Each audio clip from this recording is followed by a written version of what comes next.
so criminals can use them, commit crimes, and not leave behind registration of who owned the weapon. Made it harder for people to buy stabilized braces. Put a pistol on a brace, it turns into a gun. Makes it more, you can have a higher caliber weapon, a higher caliber bullet coming out of that gun. It's essentially turning it into a short barrel rifle. Making it easier to buy gun locks and other safe storage at gun stores. Why should that not be the case? Lock up your weapon. Why should that not be the case? Why is that not required? And most gun owners agree with me. You have a lot of gun dealers. Well, guess what? Used to they get a fine. Now they lose their license to sell. Lose their license to sell. Their license to sell. Their license to sell. Their license to sell. Their license to sell. Their license to sell. Their license to sell. Their license to sell. Their license to sell. Their license to sell. Their license. Pure, absolute, 100% unadulterated fun. Well, a hail and hearty hello to our Gun Cranks audience. I don't know where that came from, but welcome to the Gun Cranks. We're now 100% Hunter Biden free here at the Cranks. I'm Guns Magazine editor Brent Weed, along with special assignments editor Roy Huntington and Tom McHale, who is at a secret underground bunker. We're not exactly sure where he is, but anyway, hey guys, how's it going? There's nuclear energy around here. I should have brought my dosimeter because when I move around, parts of my body disappear. Ooh. See, that's right. You beat me to the punch. You beat me to the punch because I was going to do that. Tom, do that thing where you wave your arms and they disappear. And yeah, you already did. So don't play with radiation, kids. No kidding. Well, Tom's on the road this week, but he consented to join us. And last week, I just got back from Roy's house. That was big fun. We recorded a couple of podcast episodes. And one of the episodes, which just came out, trying to time shift all this, was on subguns, because Roy and I had the opportunity at a small event where we went and shot the MP5 SD, the internally suppressed, fully automatic MP5, and they're just about as much big fun as you could imagine. So we did a podcast talking about, do you really want to buy a subgun, starting with the price, which was $50,000. But we say that again. With Tom and $50,000. $50,000. Okay. Yeah. So when we were talking to Tom about it, we said, well, let's kind of do a twofer this week. We'll do a Gun Cranks about subguns, and we're not going to really talk about technique and manual of arms and the legalities. Let's just talk about subguns, which are pure, absolute, 100% unadulterated fun. Don't you guys absolutely agree? My gosh, we agree on something. Well, yeah. Who doesn't like going and putting about 50 rounds down range as fast as you can say it? It is. Everybody loves it. When I was on our harbor unit, we had the Coast Guard used to ride with us, and about once a quarter they would invite me out to their range because they had to shoot up their ammunition. See? Or they lost their ammo allocation or something. So all we did were take M16s and shoot thousands of rounds of ammunition full auto through them. It was training. Darn. It was training. We were training. Converting money to noise. We were converting money to noise and empty brass cases. So, I got to say. Oh, go ahead, Tom. I was just going to ask if I could make you guys jealous before we get into the machine gun discussion. I can't say where I am, but I can say my secret location has a pool. So being the creative guy that I am, I found a brand new application for the Patriot Sidekick power block. Oh, really? Yes, I did. Fan. Do you know what? Okay, so think pool. Think electricity anywhere. Think holiday weekend. What do? You make what? Margaritas. Come on, guys. Yes, you do. And you know what kind of margaritas you make? You frozen. Make frozen margaritas. And you know what? You don't even have to go back in the house to make them. That's really cool. Because that guy has got AC power and plenty of it. It's got a enough solar to run recharge for poolside use. Yeah. That's I'd like to say I'm Thought I'd shocked share and that appalled before we got into because this. I didn't think of it. Yeah, yeah. So it's not just for emergencies. Well, I guess you could classify that as an emergency, right? It's an emergency. Yeah. Oh, okay. Yeah. Wow. Yeah. So How cool. Don't forget, if you get your own, use the code GUNCRANKS for 10% off your first order. And what's that website, Tom? Patriots.com. Number 4, patriots.com. How appropriate is that? Patriots for 4th of July weekend. Outstanding. There you go. Now you may proceed. Okay.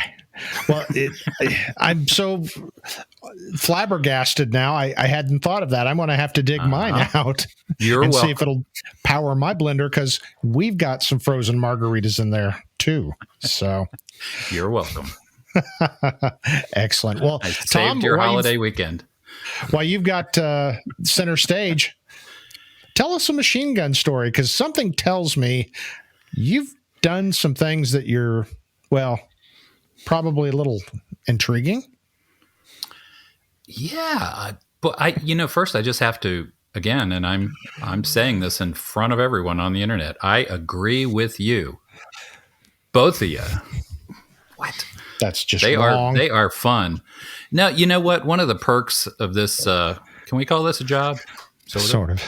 Yeah. It's more like fun. One of the perks of this fun thing we do for a living is getting to shoot lots of guns with other people's ammo. And I tell you, I've probably had the opportunity to shoot a couple dozen types of machine guns over the years. Are we going to get into favorites at some point? I hadn't thought about that. That's a tough question. Oh, yeah. Yep. Okay. So what is your favorite, Tom? I mean, we've kind of all been in that same boat, and I wasn't going to bring it up because it sounds like, we get to do that and you don't, which is absolutely true. But hey, can we do categories? Because there's some apples and oranges stuff here, right? Okay, so just in the total cool category, suppressed MP5. I mean, that is just ridiculous fun right there. It's relatively easy to control. It's quiet. It goes,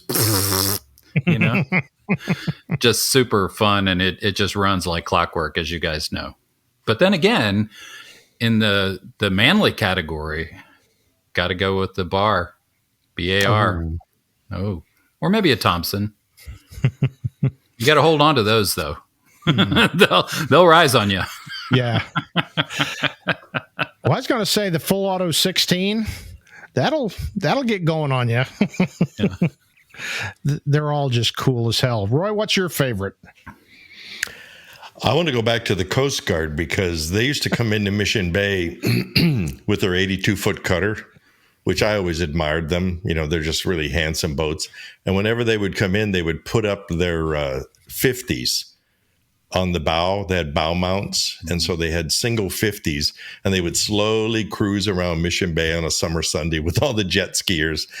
And these 50s, they had them manned by Coast Guard guys. And they were just making a statement is all they were doing. Well, every once in a while they would tie up and say, "Hey, you guys doing anything?" We'd say, "Not really. You need help." And they said, "Yeah, why don't you come offshore with us?" So we would go offshore a certain number of miles, and then they would toss a couple of 50-gallon steel drums over the side, and then we would pull away, and then we shot them with the 50 caliber Brownings. And I have to tell you, once you do that, then everything else is fun and cute, but it's not real. And it was just delightful. It was so sobering the first time I did that, because they shoot slower than you think. It's like a chug, chug, chug, chug, chug, chug, chug kind of a thing. And, but good Lord, I mean, 1,000 yards away, you could walk these into what you're shooting. I mean, I couldn't imagine being on the receiving end of that, So that was a pretty sobering feeling. So can you tell that story like 2 or 3 more times? Because I'm living vicariously through you, because I've not yet shot a Maudus. Yeah, me neither. It's a life-changing experience. And because of all the history for me, as I thought, all the way back to, of course, John Browning, right, invented it. And then all of what it did in World War II, it was one of the key things that helped us win World War II. And I've been at a demonstration where they shot a quad 50 mount. And I mean, you can sink a ship with it. Literally. And I knew this old PT boat driver in the late 70s, early 80s, and he was in the South Pacific. And he said that as the war went on, they basically went from torpedo boats to gunboats. And he said they installed a quad 50 mount on their PT boat. And what they would do is they would lay inshore at night. And then as the Japanese troop barges would cross, they would see them against the stars on the background, and then they would open up with a quad 50. And he said it would take about 5 seconds, and then it would sink the boat. Hey, and I thought, my God. Hey, correct me if I'm wrong, but in the same era out in the Pacific, were they the Black Cats, I believe, Catalinas, that were decked out? And I think they put like 200,000 or 300,000 50 caliber machine guns on one. And, they'd fly around and sink ships with these things. Yep. Is that right? That's my favorite, though. I think that's you couldn't begin to feed it, though. So, Tom. Yeah. You know what just happened here? What? He just topped us to infinity. Show's over. Yeah, show's over. Mic drop. No. Thanks, Roy. Oh, wait, but I'm not done yet. You can't even see me bowing with my arms because of the radiation here.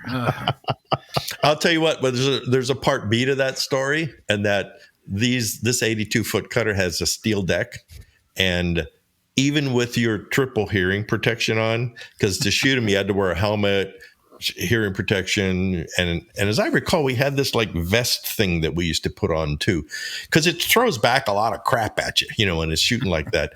But the sound of those big brass cases chinking on the deck and then seeing them litter the deck around you, it was just like just visions of shooting at the kamikazes and and all that. No, it's real historical. It was a real significant thing to be able to do now and again. So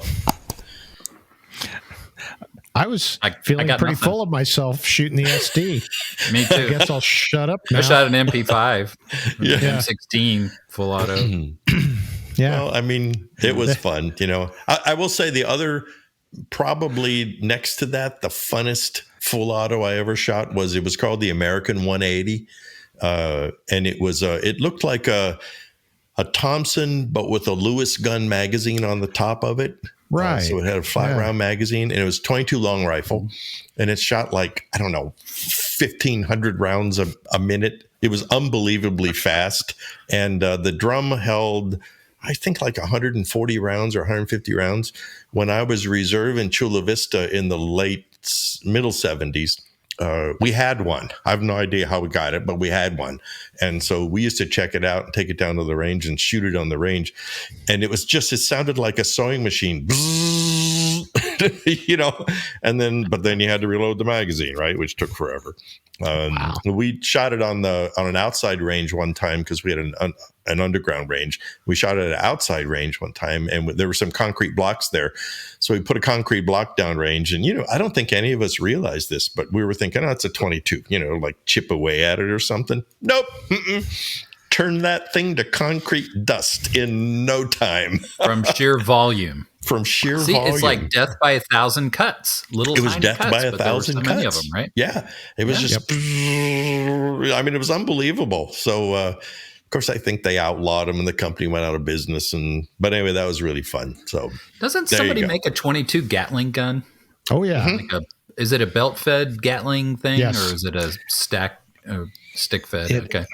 I'm failing. Both. They're based right near me. Because we've had their 9mm. And you don't have one? Tipton Arms. Tipton Armory.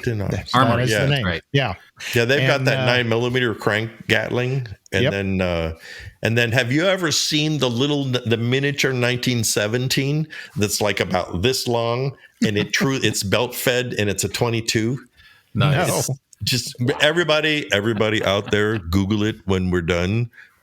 Just full auto miniature 1917, and it's got paddles. It shoots like a regular Browning 1917 30 caliber machine gun, and it is so neat.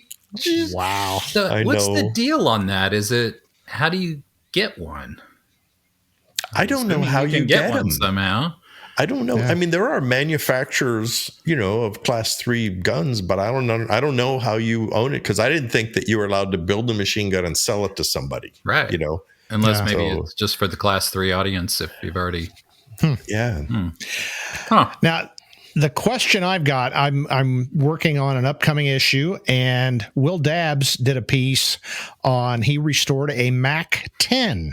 He found a semi-auto one that had just lived a horrible life. Somebody did a bunch of really bad gunsmithing to it. So he restored it to, it's a semi-auto, but it's basically accurate, factory accurate. And I think Will's probably got access to real full auto Mac 10s, but guys, have you ever shot one? I never have. I've held a Mac 11, which was the 380 version, but I never got to shoot it. And I've heard that, and Will's story bore out that they've got terrible ergonomics. They're virtually uncontrollable. You'll end up shooting your fingers off, but they're probably one of the coolest subguns ever developed. We had two. I'm not going to talk about anything else that I've shot because Roy's just going to pop up and say, yeah, like I have a Bofors gun in my backyard and I mounted it to my tractor. Yeah. And I'll cry. So, but he's right though, because we had two. We had a 45 and we had a 380 at the range, and the 380 had a silencer on it, and it had this like wrist lanyard underneath the suppressor, and so you held that down, and then when you fired it, but I don't know what it was, 30 round magazine, and it was pretty much empty in about a second. I mean, if you were really fast on the trigger, you might get 2 bursts out of it. I mean, it just went rip, and you're done. Wow. Done. Well, Will talked about in his story, I didn't realize this, when they came out with that, it was originally designed, I think, in the 60s, and its heyday was the 70s, but the company that made that, Military Armament Corporation, was actually pitching that to the Department of Defense to replace the 1911.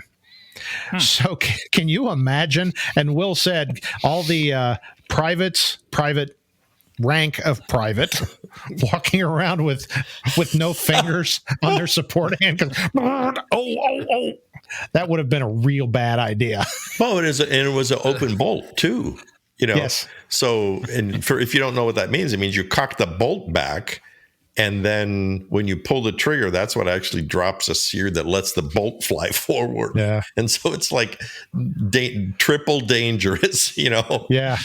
Well, and he was talking about one model of the semi-auto, and I'm going to say this because I'm sure it's out there on the internet, and they're pretty hard to find, and they're pretty expensive now.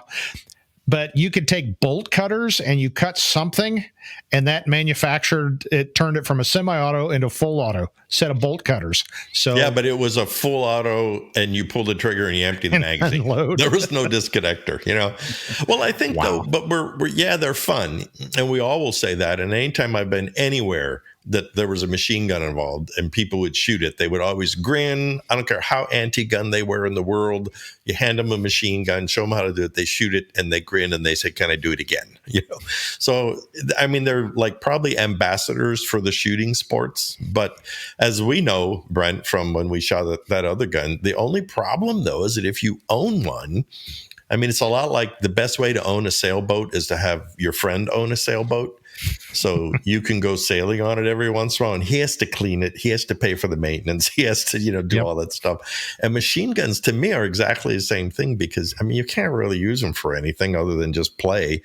And, but good Lord, they'll eat you out of house and home. I noticed in the podcast about the machine gun, somebody made a comment that said, I used to have one of the bump stocks, right? Yeah. And he said, I got to where I could get pretty good with it, and I, would shoot pretty fast. He said, but I stopped. He said, because it was killing my ammunition bill. He said 10 minutes, and then now I've got 2 days of reloading to do. And that's the rub. I'd be real nervous about buying one these days. I mean, unless you just had so much money, it didn't matter, because it seems to me that they could become worthless overnight. That's true. With all these executive orders and this whole thing with the pistol braces and all that. I mean, who's to say our new legislative body, the ATF, couldn't do a new rule adjustment that says, sorry, machine guns are no longer transferable. And, no, you're right. It yours, but you can't sell it. It happened in Canada lately, and it's happened in Australia, and it's just nope. can't have any of this anymore. Yeah. Mm-hmm. Thank you. Well, I was going to relate one story, though, that our lovely spouses got to shoot with us.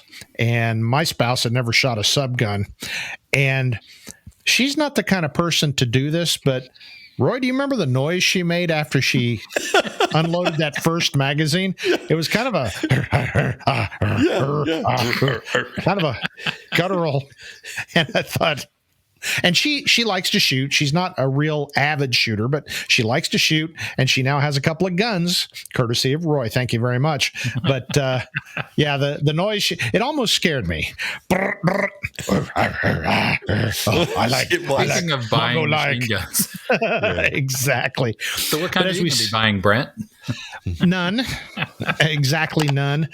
$50,000 for this really cool gun we were shooting cost significantly more than my very first house. Mm-hmm. And as Roy also pointed out, we burned up a couple hundred rounds of ammo within under 15 minutes. Yeah, 15 minutes. I mean, we could have easily shot 1,000 rounds in 30 minutes. Easily. Yeah. You know, especially if you have a half a dozen magazines and you have somebody loading magazines. Of course, then you have to clean up the mess, and everywhere. But I've been to a couple of those machine gun shoots, which I can't remember the name of the big one that they used to have. Knob Creek. Yeah. Where people have, 50s and 20 millimeters and Bofors guns, and usually a tank or two shows up, and flamethrower. Yeah. Flamethrower. They have these mad minutes where just basically everybody on the line opens up for a minute. I can't imagine that's a $500,000 minute, So, but, I remember, 8 years ago, you could buy a nice, police trade-in Thompson for $20,000, $15,000 to $20,000, depending on what it was. The military ones were usually a little bit cheaper, but a really nice commercial Thompson, would have been owned by a police department in the 30s or 40s. And then it was after COVID when everybody lost their mind, because even this HK was like a $28,000 gun maybe 3 or 4 years ago. And since COVID, it's just the market's gone insane. And I was talking to one guy who's a collector, and he said in the last 3 or 4 years, his collection has essentially doubled in value. So I told him, I said, sell them now. Trust me. One of my old FFLs, one day I was there picking something up. He was doing it out of his home, and he had just bought an AR full auto sear. He says, "You want to see a $15,000 piece of metal?" Literally, like this big, and it had a little stencil serial number or whatever ID mark on it. He's like, $15,000 for this. Crazy. Well, it is. And somebody said something though the other day, and it was really right. If they could deregulate it, or at least make it be like a suppressor, and then you would allow people to develop this technology. I mean, think of the fun stuff we could have. Little select fire 22 pistols and little, stuff like that. Actually, that was another really cool gun we had at the lab. It was called a Trejo, a Trejo. It was a select fire 22 pistol. Looked like a little Llama 380 automatic. It was made in Mexico. And I have to say, for sheer just grin fun, that was fun to shoot.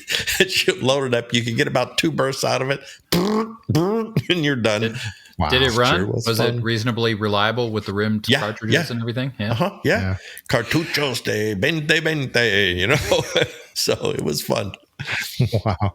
Well, we're running out of time here, and we haven't even scratched the Uzi. So, which I've shot Uzis quite a bit, and they're open bolt. I'm not a big fan, but the Israelis seem to like them, or did like them. But Roy, I suppose you've got Uzi stories too. I'm with you. They're interesting and they're fun, but I never thought that they felt comfortable or that they were that ergonomic. I kind of ranked them with the Mac, 10 style kind of guns. It was I guess in a pinch. I think the Israelis liked them because you can make them for $8 and you can make them in the basement, out of stamped bits and pieces. That's the only thing I can think of. Can I tell one short story? Sure. I actually know the only person who lives in the United States who used a machine gun in a defensive shooting. And we actually covered it in an Ayub Files one time. So if you want to buy the Ayub Files on the website and then do the search on there, you'll be able to find it. But he was a big guy, 6'8", and he's a dear friend of mine. And that's how I stumbled onto the story. And I hooked him up with Moss, and they wrote it up. But he had I think it was a Mini 14. Was it a G3? Was that what it was? The folding stock, G3 or something like. Anyway, it was a full auto Mini 14 with a folding stock, and it was legal. It was his, authorized to have it. And he was a salesman. He used to do demonstrations and stuff. And so he was driving home one day, and this crazy biker guy in a car just started cutting him off and trying to run him off the road. And, and my friend is just like, he's a gentle giant. He was just like, whoa, man. He was trying to get out of the way, and he was passing people. This was just before cell phones were common. And finally he made it to this. He had this business with a gate around the outside. And he said, I got the gate open and I ran inside and I was trying to get the gate closed, but this guy kind of, just forced his way in and got out. And typical biker 14-inch Bowie knife, D-guard Bowie knife on his hip, came out and started to get him. And so my friend just reached in the back of his truck and shot him a burst with this full auto Mini 14, and dead right there, by golly. So the lesson to the story, games, huh? Is everything was completely legitimate. And he even had people were calling the police saying, hey, there's this crazy guy in a truck chasing some other guy, right? So he had all kinds of witnesses. He had witnesses at the scene who said they saw this guy come at him with a knife. I mean, it was like 100% defensive situation. And but they were charging him, and then it took a year and like $50,000 before he got exonerated of everything. But it's the only actual defensive use of a legally, owned machine gun that I am aware of in the United States. So amazing. Of course you would know that, Roy. I know. Well, I was just talking to him one day and he said, well, one time I used my, Mini 14. And I went, what? And so sure enough, it really happened. So I don't know. Wow. What did we learn? Are they fun? Yes. Are they expensive? Yes. Will they eat you out of house and home? Yes. Do we want one? Yes. Yes. All of the above. That's right. Well, cool. Appreciate you guys talking about it. And a reminder, if you haven't, check out the Guns Magazine podcast on both YouTube and on all your audio podcast directories, where we talk a little more about the administrative side of subguns, but we reached the same conclusion that we all want one, but I'm not willing to spend the money. I kind of suggest if you want to shoot a subgun, go rent one someplace. It's a lot of fun, and then you can walk away, and they're still stuck with owning something that could become a felony at the stroke of a pen. So I think that's probably the big takeaway. Or have a friend who has one that they've acquired legally. I would be all for that. And that's worked out for me too. So, and hope that he has a sailboat too. Yeah. Exactly. Yeah. And a hot tub. Tom, we before we go, we have to talk about special editions. What do we got going special edition wise? Well, the one you got to look at is the current one that's out. The latest one out is the surplus edition. So if you want to read about cool guns like the ones we've been talking about, pick it up. You get it at Amazon.com or any of our websites, which are gunsmagazine.com and AmericanHandgunner.com. And as I said, you can listen to this podcast on all the podcast directories, or of course, watch it on our YouTube channel. And same for the Guns Magazine podcast. So we would appreciate it if you would support what we're doing, because I don't know if you figured this out. The rest of the mass media is doing their darndest to make sure we're not allowed to talk. So anyway, well, guys, it's been great. And this is one of those we need to have some more conversation about, but we're out of time. So anyway, on behalf of Tom McHale and Roy Huntington, I'm Brent Wheat, and we will see you next episode. I'm Guns Magazine Brent Wheat, along with Tom McHale, editor of American Handgunner, Eric Yellowhouse, editor of AmericanPop.com, and Man About Town, Roy Huntington.